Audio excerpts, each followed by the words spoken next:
fitri. Lihat di ayat, lihat di hadis. Zakatul fitri tanpa tak marbuto. Berapa ribu, berapa juta kaum muslimin menyebut zakat fitrah. Masuk dalam bahasa Indonesia, fitrah, fitrah, fitrah.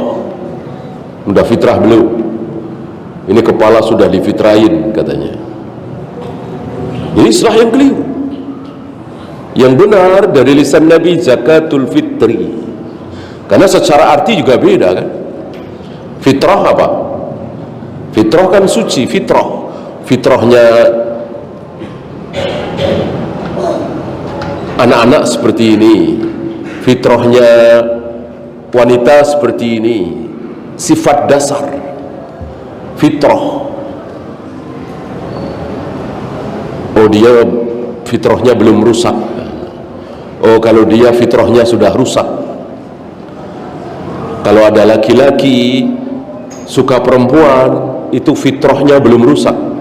Kalau ada laki-laki suka laki-laki atau perempuan suka dengan perempuan, itu fitrahnya sudah rusak. Itu antum bisa punya gambaran kan, fitrah apa itu fitrah? Sifat dasar. Atau bisa juga kesucian. Kullu mauludin yuladu 'alal fitrah. Seluruh bayi yang lahir itu dilahirkan dalam keadaan fitrah. Gitu ya. Nah, adapun zakat bukan fitrah, nggak ada hubungannya zakat dengan fitrah. Zakat yang 1 Syawal itu zakatul fitri. Apa fitri? Fitr, makanan. Ya.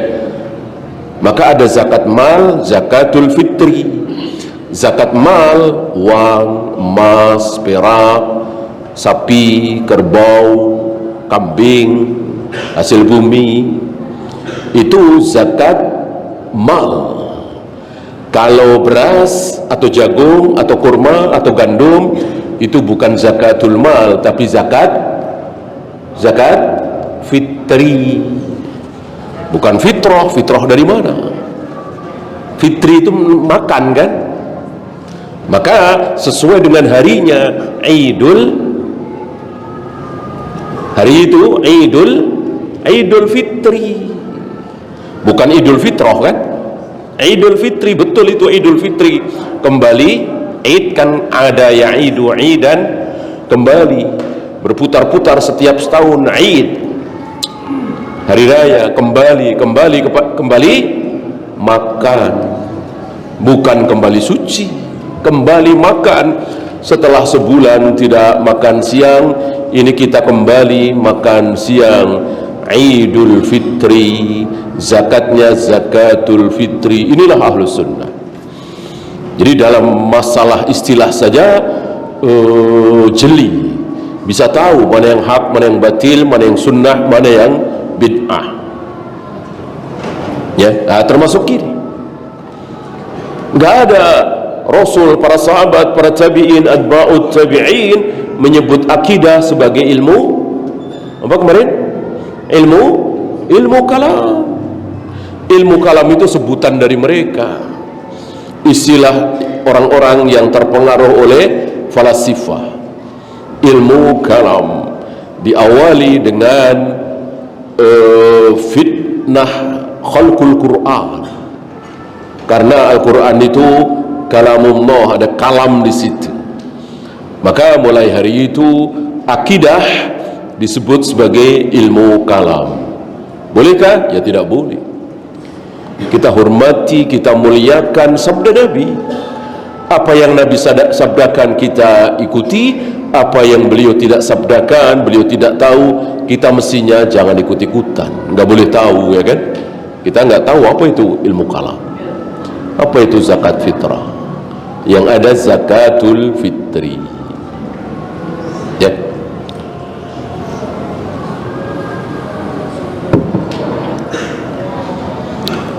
Wa'tiqadu ahli sunnati wal jama'ati as-salafiyyin, i'tiqad ahli sunnah wal jama'ah salafi fi jami'i tafsilatihi wa juz'iyatihi dalam semua pembahasan yang tafsil, yang juz'iyah, yang bagian-bagian, yang mujmal, huwal aswab wal athwab wal aslam wal a'lam wal ahkam wal aqwam wal agnam. Lebih benar, lebih berpahala, lebih selamat, lebih sesuai dengan ilmu, lebih akam, lebih tegak di atas kebenaran dan seterusnya dibanding dengan yang lain. Karena ada kaidah yang menyesatkan. Ilmu salaf itu aslam tapi tidak ahkam. Ilmu khalaf tidak aslam tapi ahkam. Ini kaidah batin. Bagaimana selamat tapi tidak ahkam, tidak mengandung hukum, tidak bijaksana. Maka kita harus yakin dengan kaidah yang benar, yang paling selamat, yang paling ahkam, yang paling tegak di atas dalil, yang paling tahu tentang kebenaran adalah salaf. Semuanya nomor satu. Akidahnya, manhajnya, fikihnya, ibadahnya, akhlaknya, muamalahnya, semua. Jangan dikira salaf itu menonjol di akidahnya saja, tauhidnya saja. Keliru besar dalam segala hal. Ya tauhid, akidah, akhlak, muamalah, semua.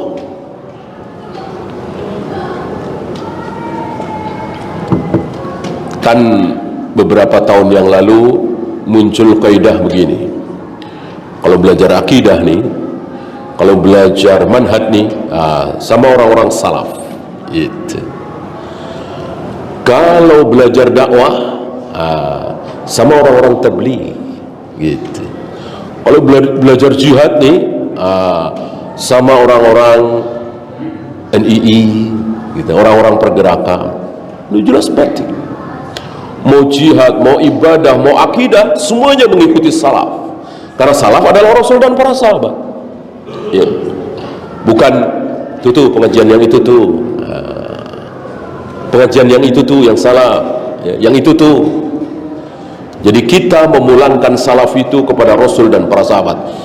Kebenaran ini milik Rasul dan para sahabat. Kita cuma sedang belajar. Kalau mereka kan tidak, mereka enggak. Kelompok kami gitu, yang NII, yang LDII, yang Hizbut Tahrir, Jama'atut Tabligh, Ikhwanul Muslimin, mereka kullu hizbin bima ladaihim farihu, bangga dengan nama mereka sendiri-sendiri. Salaf tidak. Coba taklim-taklim salaf, yang dipuja-puja siapa?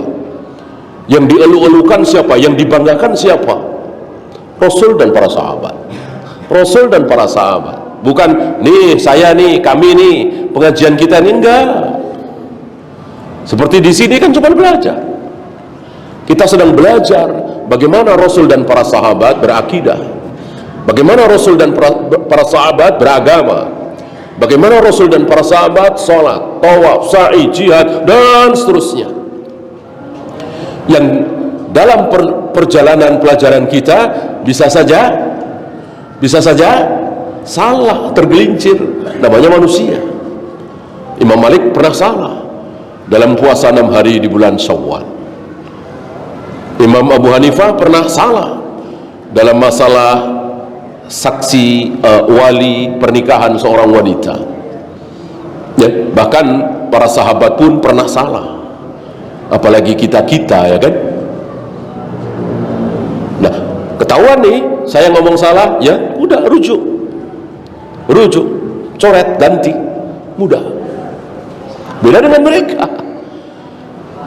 mereka, LDI dan seterusnya, karena mereka kan sudah membuat satu apa istilah mereka, ADART, masuk dirubah, masuk diganti, kan merasa bahwa itu sudah benar, sudah sempurna, maka dibikinlah kelompok ini. Kalau belum punya ADART, belum punya formula, belum punya rumus-rumus, ya mungkin mereka nggak berani bikin perkumpulan itu. Mereka berani membuat kelompok itu karena mereka merasa ini kebenaran, sudah menemukan kebenaran. Apa? Ini dia begini.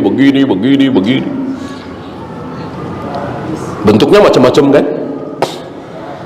Ada yang dengan keluar dalam sebulan 3 hari misalnya, atau seminggu misalnya. Ada yang membuat kelompok-kelompok kecil yang dipimpin oleh seorang murabbi. Ada 8 orang, 9 orang, 10 orang, anak-anak muda. Di situ ada satu murabbi. Murabbinya itu ada di atasnya lagi, nanti ada pertemuan lagi, dan terus ada yang begitu. Ada yang masing-masing itu mencari dana, serahkan kepada pimpinannya 10%, bahkan 15%, 20%, bukan per tahun, itu per bulan. Padahal Nabi menyuruh cuman 2,5%, itu pun tiap tahun, itu pun bagi yang mampu, kan begitu. Bagi yang hartanya melebihi nisab, di atas nisab.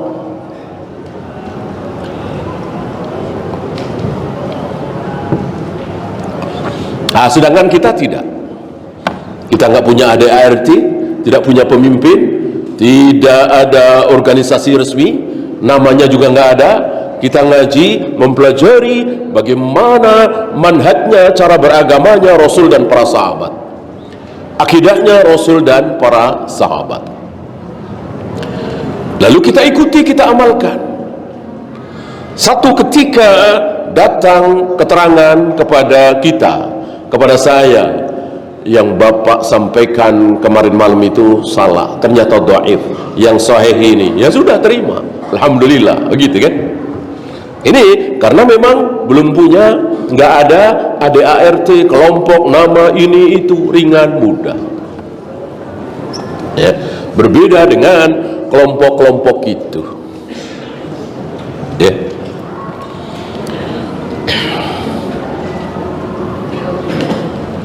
Liqiyamid dalili minal kitabi was sunnati alaih, karena tegak di atas dalil Al-Quran dan Sunnah. Ini ciri khas menonjol kaum salaf, ahlu sunnah wal jamaah, semuanya di atas dalil. Ini ayatnya, ini hadisnya, ini ayatnya, ini hadisnya. Berbeda dengan firqah-firqah itu. Oh, ini kata syekh kita, ini kata imam kita ya, ditonjolkan. Adapun ahlu sunnah menonjolkan Al-Quran dan Sunnah. فأهل السنة والجماعة علموا الحق الذي يكونون به موافقين للسنة وسلموا لله. Ahlu sunnah wal jamaah itu mengetahui al-haq, mengetahui kebenaran yang sesuai dengan sunnah dan menyerahkannya kepada Allah. Lihat, ini bedanya ahlu sunnah dengan ahlul bidah.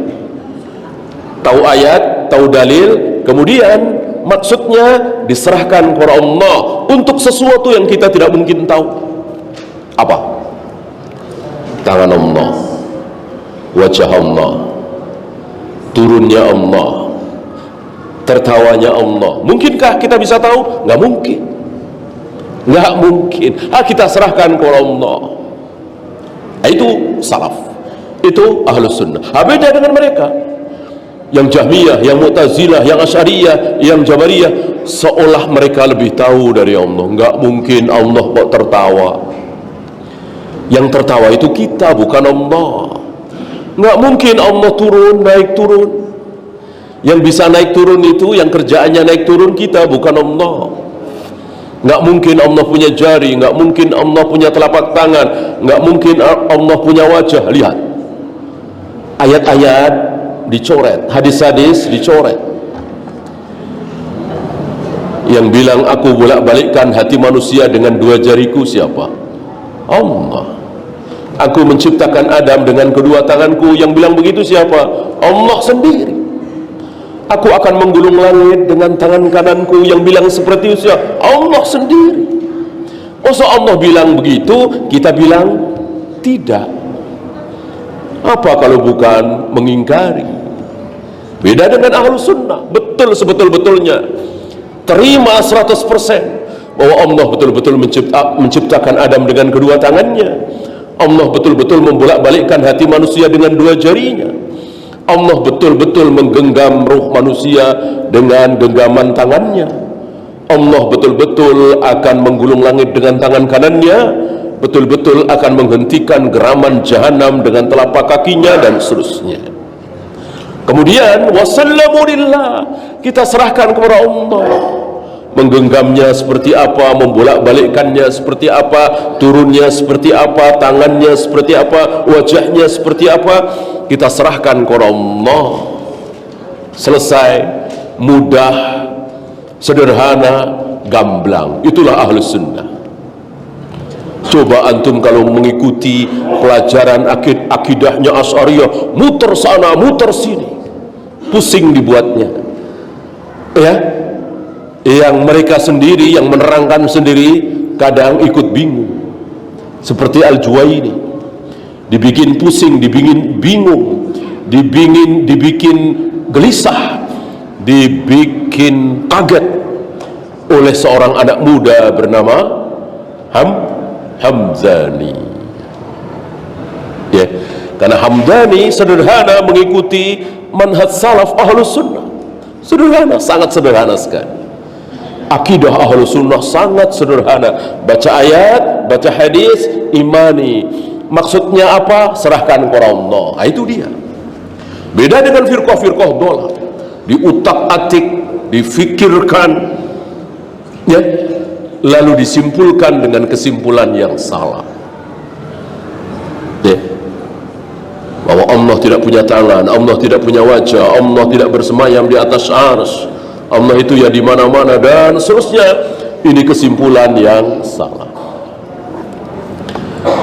Ada lagi, betul Allah punya wajah, betul Allah punya tangan, betul Allah turun ke langit dunia, tapi wajah Allah, tangan Allah, turunnya Allah bukan tangan, bukan wajah menurut pengertian kita sehari-hari. Kalau tangan menurut kita sehari-hari, pengertian kita sehari-hari, bahasa kita sehari-hari, tangan kan ya kita semua tahu tangan, wajah kita semua tahu. Lah kalau Allah maksudnya bukan itu, maksudnya bukan tangan yang itu, wajah yang itu. Lalu apa? Wallahu a'lam. Bingung. Mosok tangan wallahu a'lam, mosok wajah wallahu a'lam. Enggak ada Nabi bilang tangan Allah wallahu a'lam, wajah Allah wallahu a'lam. Tangan ya tangan, wajah ya wajah. Yang wallahu a'lam apanya? Hakikatnya. Tangannya sebesar apa, sepanjang apa, wajahnya seperti apa, yaitu yang wallahu a'lam. Adapun wajah tidak wallahu a'lam. Buat apa Allah mengatakan wajahku, tanganku, kalau kemudian itu wallahu a'lam? Ya, sekali lagi, yang wallahu a'lam itu wasallamu lillah, diserahkan kepada Allah. Apanya? Hakikatnya. Ada yang rajma bil ghaib, mengira-ngira hal ghaib, betul Allah istiwa, tapi yang dimaksud adalah menguasai. Betul Allah turun ke langit dunia, tapi yang turun rahmatnya, ya. Betul Allah punya tangan, yang dimaksud punya kekuasaan. Wow, ini luar biasa. Ini lebih pintar dari Nabi SAW. Belum pernah Nabi mengatakan tangan Allah adalah kekuasaan Allah, Allah bersemayam di atas arsy adalah Allah menguasai arsy. Itu belum pernah keluar dari lisan Nabi SAW.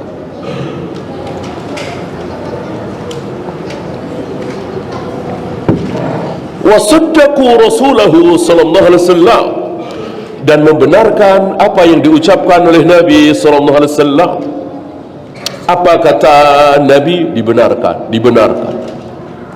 Seaneh apapun, para sahabat sudah lulus, para sahabat diuji, bagaimana mereka terkaget-kaget, terheran-heran, pusing dengan ucapan Nabi yang begitu aneh, tapi mereka alhamdulillah lulus. Mereka sami'na wa ata'na. Seaneh apapun ucapan Nabi, kita ini yang belum lulus.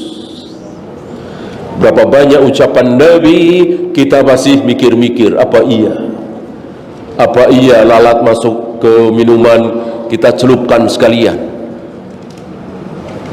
airnya kita minum, apa iya? Itulah kita.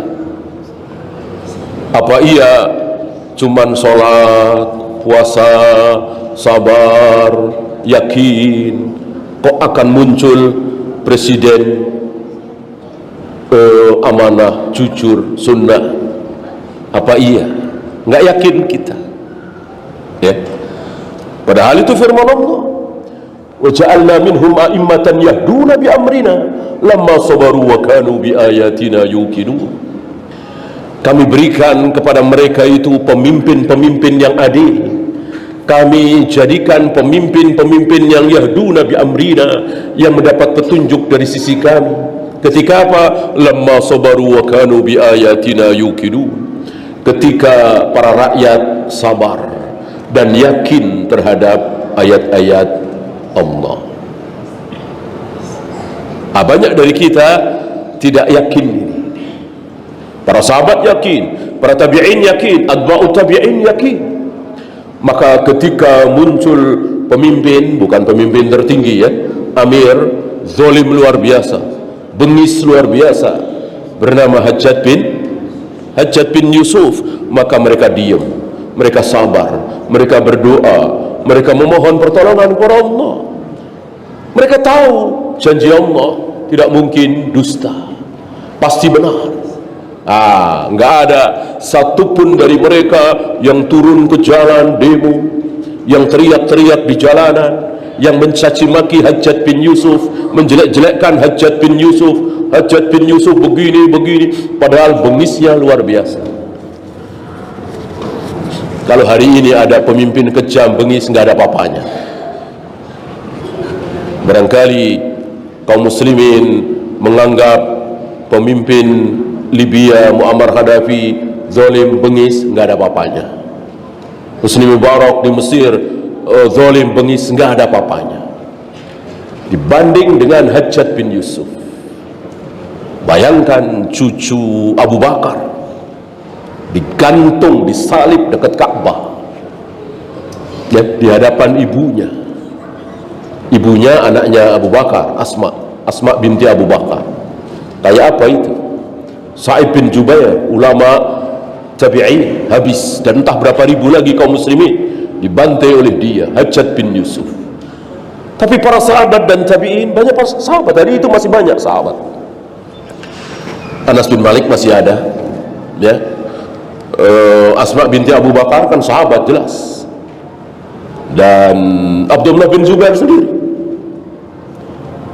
yang disalibkan. Abdullah bin Zubair sahabat kan, adiknya Urwah bin Zubair bukan, ya. Nah, tidak bertemu Nabi, atau mungkin ketemu Nabi umur setahun, belum disebut sahabat. Abdullah bin Zubair ketemu dengan Nabi sallallahu alaihi wasallam, berarti sahabat kan, digantung anaknya Zubair bin Awwam. Adakah para sahabat tabi'in yang demo, turun ke jalan, teriak-teriak, atau bahkan melawan Hajjaj bin Yusuf? Nggak ada. Karena mereka yakin Hajjaj bin Yusuf muslim. Dia masih punya hak sebagai seorang muslim, apalagi pemimpin, ya. Maka diam para sahabat, menanti janji Allah. Mereka berdoa tanpa diketahui oleh siapapun. Di sepertiga malam, ketika sujud, ketika menunggu qomat, ketika berbuka puasa, ketika hujan lebat, ketika safar, dipakai oleh para sahabat dan tabi'in untuk berdoa. Allah kabulkan, mati Hajjaj bin Yusuf. Tampillah seorang khalifah yang luar biasa adilnya, amanahnya. Bahkan sebagian ulama berpendapat ini khulafa Rasyidin al-Mahdiyin yang ke-5. Tapi pendapat ini lemah. Siapa? Umar bin Abdul Aziz. Ini dia. Tanpa demo, tanpa teriak-teriak, tanpa bikin macet jalanan, tanpa pertumpahan darah sesama muslim, bentrok sesama muslim. Coba kalau mereka melawan, tentu bentrok sesama muslim. Ya. Sayang kaum muslimin tidak faham kaidah ini. Ketika dipimpin oleh seorang pemimpin yang zalim, yang korup, yang buruk, langsung demo, langsung teriak-teriak, langsung mencaci maki. Dan ini keluar dari sunnah.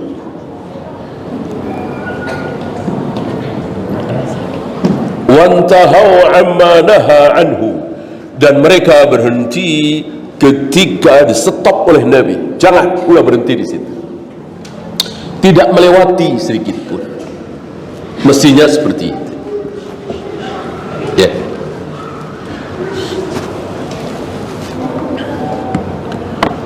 Ngobrol dengan wanita yang menutup aurat rame-rame, ya, belum di-stop oleh Nabi. Nabi juga sering kan ngobrol dengan wanita, tentu dalam keadaan menutup aurat, yang terlihat hanya wajah dan telapak tangan, rame-rame, atau bisa berdua di tengah keramaian, gitu ya. Kita ngobrol berdua dengan seorang wanita di depan masjid atau di pinggir jalan, boleh. Yang tidak boleh di dalam mobil berdua, baru ini batas ini sudah melewati batas ini.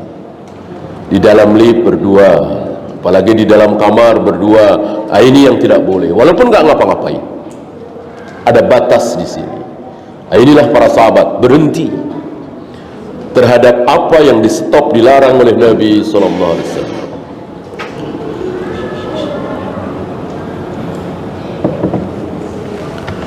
Kemudian beliau membawakan ucapan Syekhul Islam.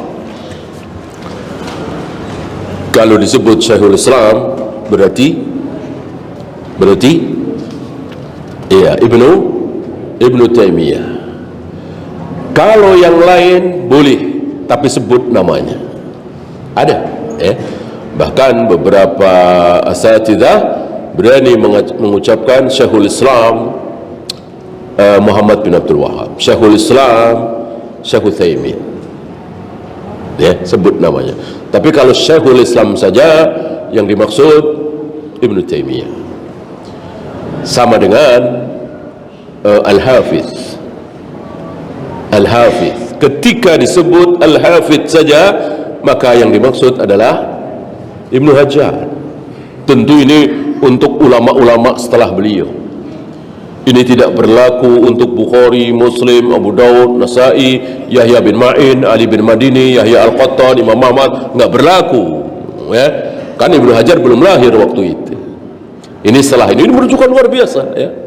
Jadi para ulama Ahlus Sunnah itu betul-betul dibimbing oleh Allah, diarahkan oleh Allah, maka punya rumus-rumus yang mereka sepakati, ya. Salah satunya ini, ketika disebut Al-Hafidh saja, maka yang dimaksud Ibnu Hajar. Kalau yang lain boleh, tapi sebut namanya. Al-Hafidh Az-Zahabi, Al-Hafidh Al-Iraqi, disebut namanya. Tapi kalau Al-Hafidh saja, pasti yang dimaksud Ibnu Hajar. Sama ketika disebut Syaikhan, dua orang syekh, dua orang tua ahlul hadis, pasti yang dimaksud Bukhari dan Muslim. Rawahu Syaikhan, diriwayatkan oleh dua orang syekh, yang dimaksud Bukhari dan Muslim, bukan Abu Daud dan Nasai, bukan Nasai dan Tirmidzi, tidak. Mereka punya kaidah, dan tentu sekali lagi kaidah ini belum ada di zaman Imam Syafi'i, di zaman Imam Abu Hanifah, Imam Malik. Kan Bukhari Muslim belum ada, belum lahir, atau mungkin masih bayi, masih anak-anak, dan begitu seterusnya. Ini menunjukkan bahwa Islam betul-betul dijaga oleh Allah. Islam betul-betul lewat para ulama Allah menjaga Islam. Dan nggak ada perselisihan dalam hal ini. Ya. Tentu ini berlaku bagi para ulama ahli ilmu, bukan kita. Kita cuma mengikuti saja, ya kan?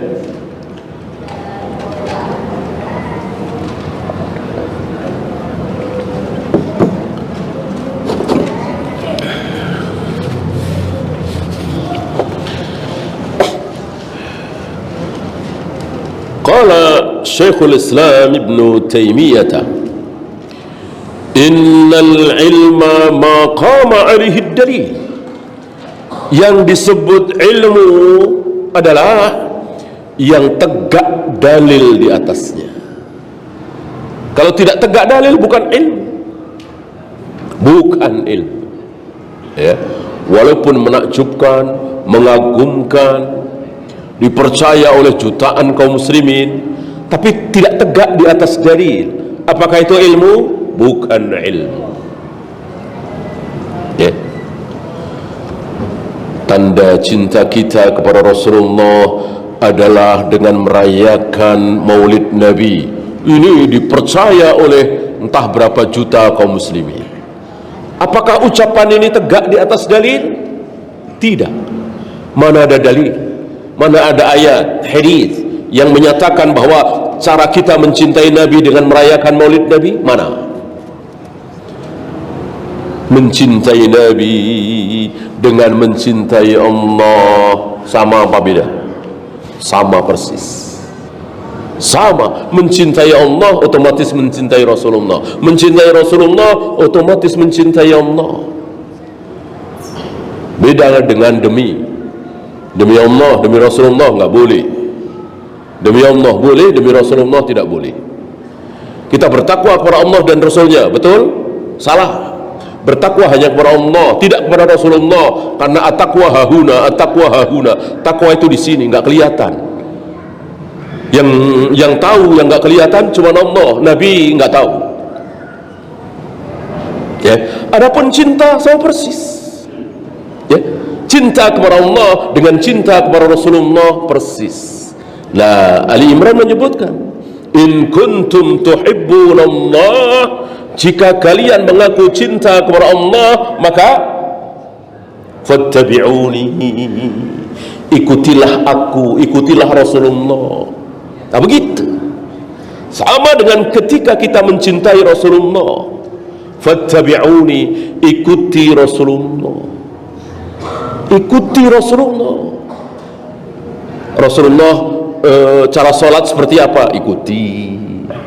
Rasulullah cara saum bagaimana? Ikuti. Rasulullah puasa Arafah bersamaan dengan wukuf di Arafah apa beda? Ikuti. Dan seterusnya. Nah, sekarang apa ada Rasulullah merayakan Maulid Nabi? Padahal 23 kali beliau melewati 12 Rabiul Awal, 23 kali.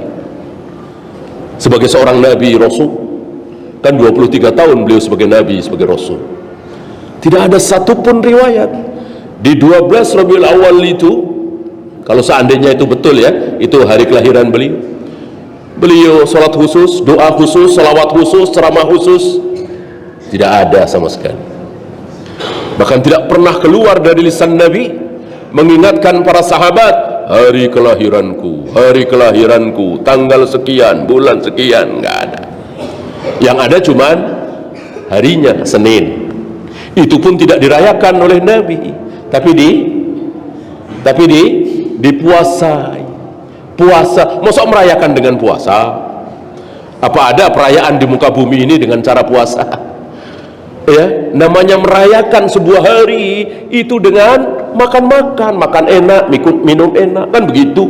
Namanya juga merayakan. Mosok merayakan dengan puasa dan merayakannya seminggu sekali. Ya.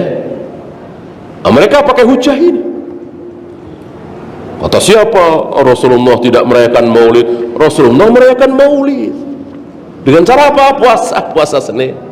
Maka ketika Nabi ditanya, kenapa engkau puasa hari Senin ya Rasul? Nabi menjawab, karena hari Senin itu hari kelahiranku. Nah, itu Nabi merayakan kelahiran beliau, Maulid Nabi. Ya kenapa tidak ditirukan?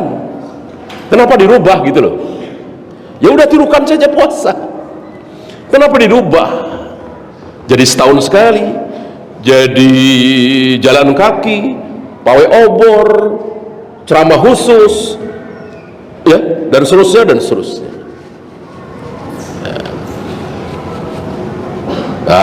Betullah ucapan beliau Syekhul Islam, kullama tastadillu firqatun bidalilin, setiap kali satu firqah dolal itu, ahli bid'ah itu berdalil dengan sebuah dalil, maka sebetulnya dalil tersebut menghancurkan dia, bukan membela dia. Salah satunya ini, mereka merayakan Maulid Nabi dengan cara dengan berdalil Nabi puasa di hari Senin. Justru itu menampar mereka. Kalau betul itu perayaan, mestinya Nabi mengatakan hari Senin adalah hari kelahiranku, maka haram bagi kalian hari Senin puasa, harus makan-makan, merayakan hari kelahiranku. Mestinya kan begitu, nyambung kan? Karena merayakan sekali lagi dengan cara senang-senang, makan-makan. Sebagaimana merayakan Idul Fitri, Idul Adha, haram berpuasa. Bahkan yang biasanya tidak boleh, di Idul Fitri, Idul Adha boleh apa?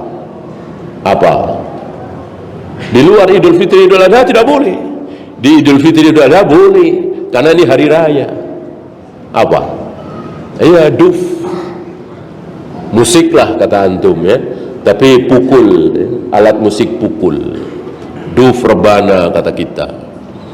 Itu kan dimainkan oleh dua jariah di hadapan Rasul dan Aisyah. Tidak selang lama Abu Bakar datang. Lalu Abu Bakar mengatakan, mizmarun min mazamiris syayatin. Ini seruling setan. Ini seruling setan. Tidak pantas dilakukan di hadapan Nabi SAW. Langsung Nabi mengatakan, da'huma ya Abu Bakrin fa innal yawm yawmul 'id. Biarkan mereka berdua wahai Abu Bakar. Hari ini kan hari raya, hari Id. Berarti boleh. Kalau bukan hari raya tidak boleh. Ya, begitu merayakan itu.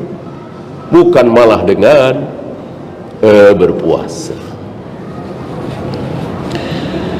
Innal ilma maqama alaihi dalil. Ilmu adalah sesuatu yang tegak di atas dalil. Ada lagi yang mengatakan al-ilmu qala Allah wa qala ar-rasul. Ilmu adalah apa kata Allah, apa kata Rasulullah. Dalil kan? Wan nafi'u ma jaa bihi ar-rasul. Dan ilmu yang bermanfaat itu apa yang dibawa oleh Rasulullah sallallahu alaihi wasallam. Mana ada ilmu yang tidak dibawa oleh Rasulullah? Mana coba? Ya. Walaupun itu pertama kali dari sahabat, tentu sahabat mengambil dari Nabi. Ya. Walaupun kita mendengar pertama kali dari Ibnu Abbas, kita mendengar pertama kali dari Umar bin Khattab, kita mendengar pertama kali dari Utsman, tapi tetap kita yakin nggak mungkin sahabat-sahabat itu berani ngarang. Kita husnudzon, wajib husnudzon. Seperti Ibnu Umar, Abu Hurairah yang mencukur jenggotnya segenggam, padahal tidak ada riwayat Nabi seperti itu. Kita yakini Abu Hurairah, Ibnu Umar mencontoh Nabi. Ya, cuma tidak disebutkan ini saya mencontoh Nabi ya gitu. Ya, silakan azan dulu. Wassallallahu ala Muhammadin sallallahu alaihi wasallam wa akhiru da'wana alhamdulillahi rabbil alamin.